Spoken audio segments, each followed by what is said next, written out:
You know that moment when you realize you've been paying for something you haven't used in months? Maybe it's a gym membership, a streaming service you forgot about, some app that charges you £9.99 every month, and you think, I should cancel that. So you open the app, you look for the cancel button, and it's not there. There's pause membership, there's upgrade plan, there's refer a friend, but no cancel button. That's not an accident. That's not bad design. That's the subscription trap. And it's engineered to work exactly this way. There's a specific reason why cancelling a subscription feels impossible while signing up took 3 clicks.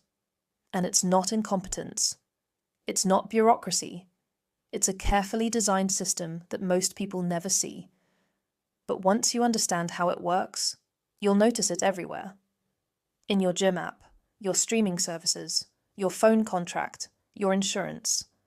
And you'll never look at a subscription the same way again. My name is Maya, and I spend way too much time analysing the hidden psychology behind everyday money decisions. Why companies design their systems the way they do, why you feel the way you do about money, and why some financial patterns keep repeating no matter how smart you are. If you want to understand the real mechanics behind how money works, instead of just hoping things will magically improve, hit that subscribe button and give this video a thumbs up if it helps you see subscriptions differently. Before we dive into how the subscription trap actually works, let me ask you something. When was the last time you successfully cancelled a subscription on your first attempt? No phone calls? No "are you sure" screens? No hunting through settings for a hidden link. Just clicked cancel and it was done. Probably never, right? Here's why that's not a coincidence. Let me show you how this plays out in real life. Meet Rachel. She's trying to cancel a gym membership she hasn't used in 4 months. £35 leaving her account every month. Money she could use elsewhere. She figures cancelling should be simple. She signed up in 3 clicks. Surely cancelling takes the same.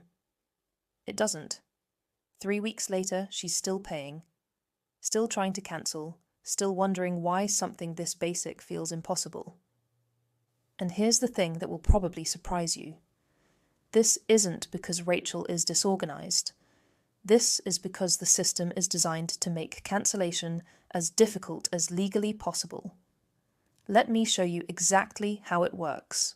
There are 3 layers to the subscription trap, and here's the part most people miss. These layers work together to create what psychologists call retention friction, a system of obstacles that companies place between you and cancellation. Each layer on its own seems reasonable, but together they create a process that's exhausting by design. Here's how it works. Layer 1 is what I call invisible pathways. When Rachel opened her gym's app looking for the cancel button, it wasn't there. Not because the app was broken, because it was working exactly as designed. There was pause membership. There was upgrade plan. There was refer a friend. But cancelling? That required calling a phone number. Notice what's happening here. Signing up took 3 clicks. Cancelling required leaving the app entirely and making a phone call. This asymmetry is deliberate. Research in behavioural design shows that every additional step in a process reduces completion rates. For cancellations, the effect is even stronger. If you make someone click twice to cancel, some percentage gives up.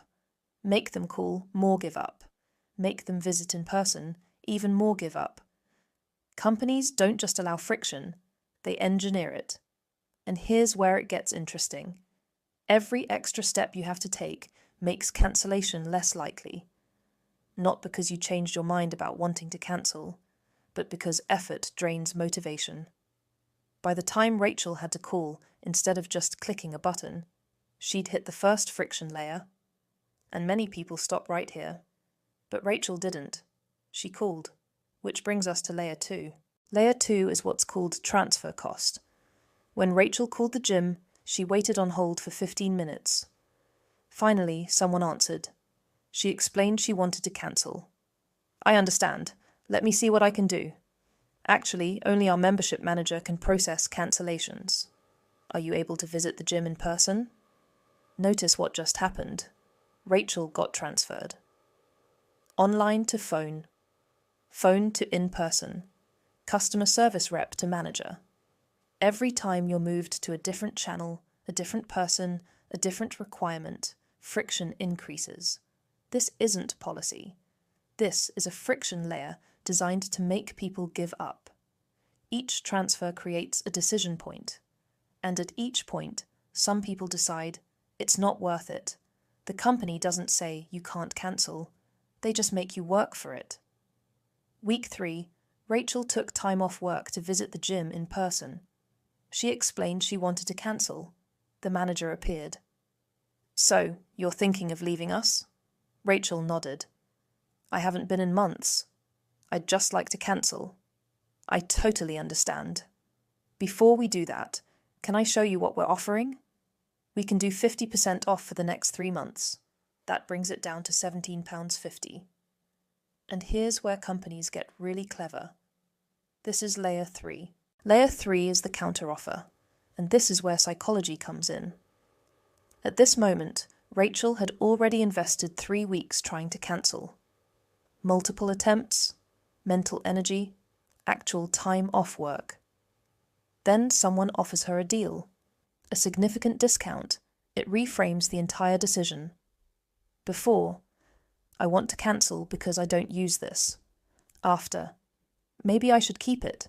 It's so cheap now, and I've already spent all this time. This taps into 2 psychological patterns. First, the endowment effect. Once you own something, even if you don't use it, giving it up feels like loss. Rachel hadn't been to the gym in months, but her brain still registered the membership as hers. Cancelling felt like losing something, even though she wasn't using it. The discount made keeping it feel like winning. Second, sunk cost.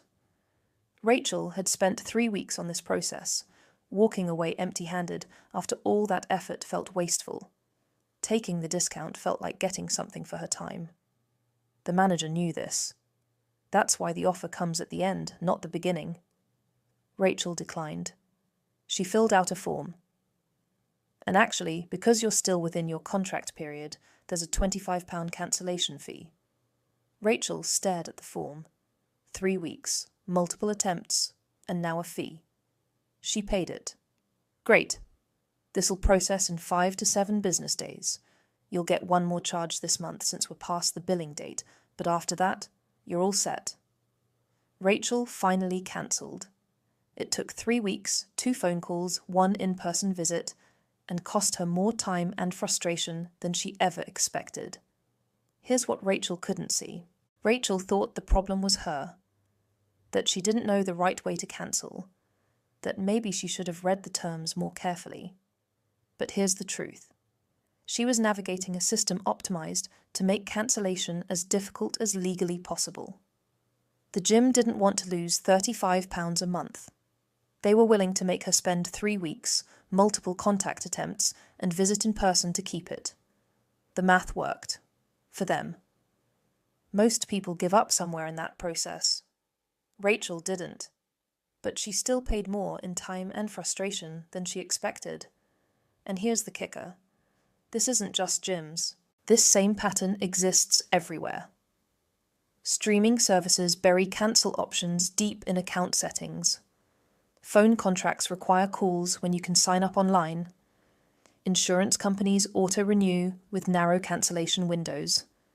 Each industry has its own version, but the pattern is the same. Make starting easy, make stopping hard. It's legal because each individual step is legal.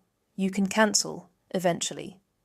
Nothing explicitly prevents you, but the cumulative friction, the hidden pathways, the transfers, the counter-offers, the fees, the billing timing, all of it together creates a system where cancellation is possible, but exhausting. And exhaustion is a business model. You don't stay subscribed because you want the service. You stay because the cost of cancelling in time and effort feels higher than the cost of just paying. That's not market efficiency. That's designed friction.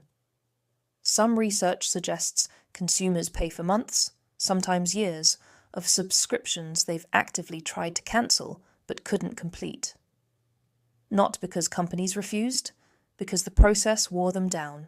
The subscription trap isn't really about gyms or streaming or phone contracts. It's about asymmetry. 3 clicks to say yes. 3 weeks to say no. That gap isn't an accident. It's not inefficiency. It's not bureaucracy. It's a system that's been optimized in one direction and deliberately not optimized in the other. Companies have spent years making sign-up frictionless. 1 click, auto-renewal, instant access. They haven't spent the same effort making cancellation frictionless. That asymmetry isn't neutral. It's designed to tilt decisions in one direction. And once you see it, you realize most of modern subscription commerce is built on the assumption that starting is easy and stopping is hard. Look, understanding the subscription trap won't magically make cancellation easy. Companies have optimized these systems over decades. They know exactly what level of friction maximizes retention without breaking the law. But once you see the mechanism, something changes. You stop blaming yourself for struggling to cancel.